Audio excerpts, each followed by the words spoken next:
Ini harga pelajaran sebesar 400 juta. Waktu itu gue menganggap gue orang terbodoh di dunia. Karena gue udah nyia-nyiain waktu, keringet gue, conviction, uang, growth ke depannya. Cuman karena gue ngasal aja. Gue pengen cerita tentang salah satu pengalaman gue di dunia trading yang menurut gue paling sakit.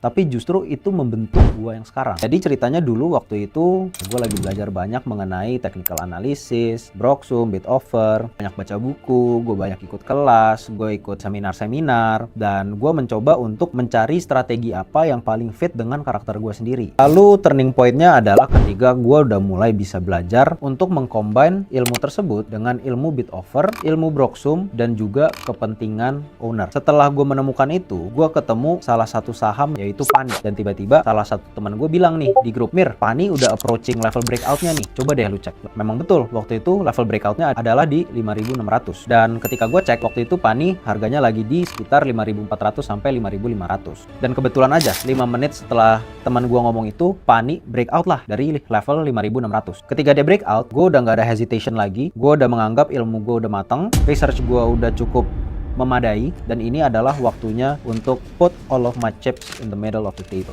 Ketika gue lakukan itu, dalam kurun waktu sebulan atau 2 bulan, Pani ini naiknya sekitar 50%-an atau bahkan lebih ya. Dan ketika gue udah mulai punya posisi yang cukup banyak, waktu itu gue udah happy banget. Akhirnya gue menemukan jackpot gue nih, karena sebelum-sebelumnya gue masih meraba-raba strategi gue yang akhirnya itu justru jadi loss beruntun, dan gue hanya berjuang untuk break even equity gue. Ini adalah turning point di mana gue menemukan satu saham yang awalnya itu tadinya gue rugi terus, tiba-tiba equity gue potentially bisa double dari satu saham doang.